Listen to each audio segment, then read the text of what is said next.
लोकसभा चुनाव के बाद पहली सीधी टक्कर।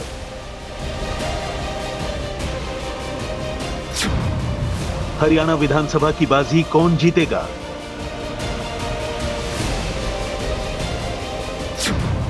लोकसभा में 50-50, विधानसभा में क्या होगा?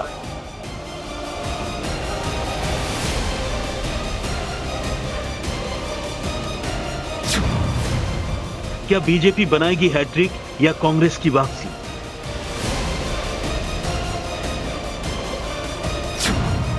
हरियाणा विधानसभा चुनाव का बिगुल बज गया। आज चुनाव आयोग ने हरियाणा विधानसभा चुनाव की तारीख का ऐलान कर दिया। विधानसभा की 90 सीटों पर अब 1 अक्टूबर को वोटिंग होगी और 4 अक्टूबर को काउंटिंग, यानी 4 अक्टूबर को ही तय हो जाएगा कि हरियाणा के चुनावी रण में कौन जीता और कौन हारा।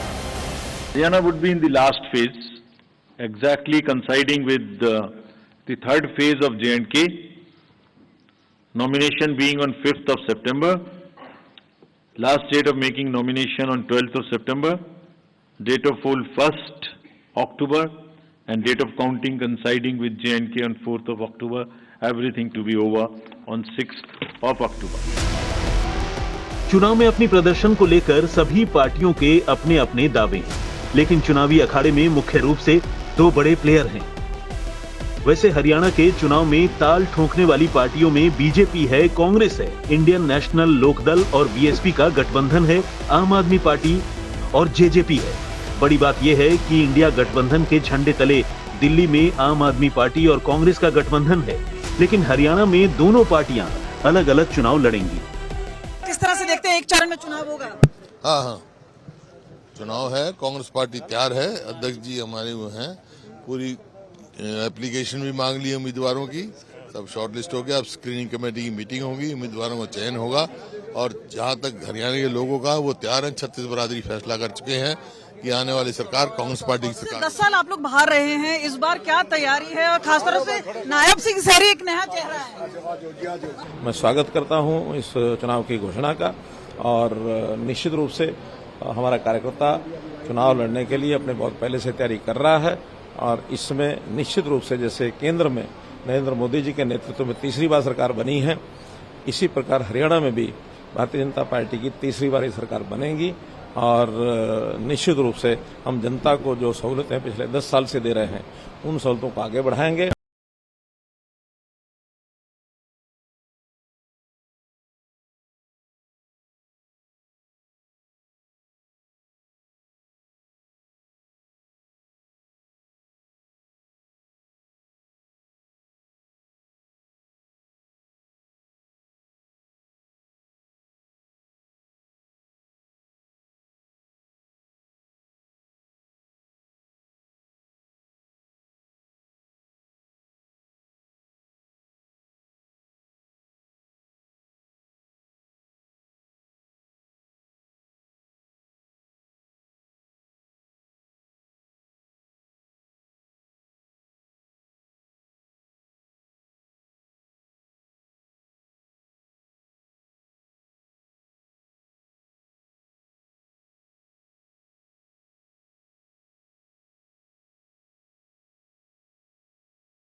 कि हम किसानों को 2000 रुपये प्रति एकड़ के हिसाब से उनको बोनस के रूप में देंगे और आज पहली किस्त हमने जारी की है। किसानों के खाते के अंदर हरियाणा प्रदेश के ऐसे 5,20,000 किसानों के खाते में आज जो ये पहली किस्त यहाँ से जारी की है, ये 525 करोड़ रुपए की किस्त आज जारी की है। इसकी प्रक्रिया वो शुरू कर दी है धीरे धीरे करके 1-2 दिन में ये सारा पैसा किसानों के खाते में ये पहुंच जाएगा। हरियाणा विधानसभा चुनाव में 3 बड़े मुद्दे हैं जिन्हें लेकर कांग्रेस हमलावर है और बीजेपी बैकफुट पर। पहला मुद्दा एमएसपी पर किसानों की नाराजगी, दूसरा मुद्दा अग्निवीर योजना को लेकर नाराजगी, तीसरा मुद्दा महिला पहलवान के यौन शोषण का केस। भले ही तीनों कृषि कानून रद्द हो चुके हैं, लेकिन हरियाणा और पंजाब में अभी भी एमएसपी की मांग को लेकर किसान आंदोलन कर रहे हैं। हरियाणा पंजाब बॉर्डर पर कई महीनों से किसान बैठे हुए हैं। कुछ दिन पहले ही संसद में किसानों के एक गुट ने राहुल गांधी से मुलाकात की थी। राहुल ने किसानों को एमएसपी पर कानूनी गारंटी दिलाने का वादा किया था।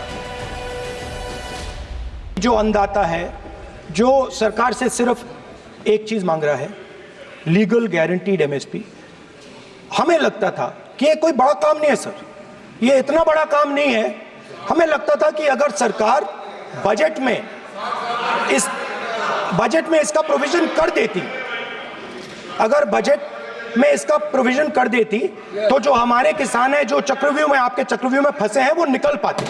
ये हमारी थिंकिंग थी, मगर आपने नहीं किया। तो मैं यहां इंडिया गठबंधन के तरफ से गारंटी देता हूं कि हम ये काम करके दिखा देंगे। विधानसभा चुनावों में भी किसानों का मुद्दा छाया रहेगा, तो दूसरी तरफ बीजेपी अपनी सोशल इंजीनियरिंग के जरिए विपक्ष के नैरेटिव का काउंटर करेगी। जातीय समीकरण साधने के लिए बीजेपी ने मनोहर लाल को हटाकर नायब सिंह सैनी को मुख्यमंत्री बनाया। प्रदेश अध्यक्ष की कुर्सी पर ब्राह्मण चेहरे को बिठाया और तो और जाट वोट में सेंधमारी करने के लिए कांग्रेस की बागी और हरियाणा के पूर्व सीएम बंसीलाल की बहू किरण चौधरी को पार्टी में शामिल करवाया गया। कि अब कांग्रेस पार्टी के जो नेतृत्व है हरियाणा के अंदर, वो केवल अपना जो है निजी स्वार्थ साधने के लिए सब वो काम करते हैं जो पार्टी को जिससे नुकसान हो कांग्रेस को। मैं और मेरे की नीति पर कोई बड़ा आदमी जो है, जो कांग्रेस का जो है जितना भी सीनियर लीडरशिप थी, उसको खत्म करने का काम इन्होंने करा है। अब सवाल यही है कि क्या किरण चौधरी की एंट्री से बीजेपी जाट समाज की नाराजगी को दूर कर पाएगी, क्योंकि हरियाणा में बीजेपी का पूरा फोकस गैर जाट वोटरों पर है। लोकसभा चुनाव के नतीजे बताते हैं जाट समाज का झुकाव कांग्रेस की तरफ रहा। ऐसे में जेजेपी से अलग होने के बाद बीजेपी के लिए विधानसभा चुनाव की राह आसान नहीं होगी। वहीं दूसरी तरफ कांग्रेस को विधानसभा चुनाव में 2 चुनौतियों से निपटना है। पहली चुनौती बीजेपी से निपटना, दूसरी चुनौती पार्टी के अंदर नेताओं के बीच जारी वर्चस्व की जंग। दरअसल कांग्रेस के अंदर 2 गुटों के बीच संघर्ष चल रहा है। एक गुट भूपेंद्र सिंह हुड्डा का है और दूसरा गुट सिरसा के सांसद कुमारी शैलजा का। बीते दिनों दिल्ली में हुई बैठक के दौरान पार्टी नेताओं के बीच तू मैं तक हुई थी। अब देखना यही होगा कि चुनाव के दौरान कांग्रेस अपने घरेलू झगड़े से निपटने के लिए क्या रणनीति अपनाती है। आज तक ब्यूरो।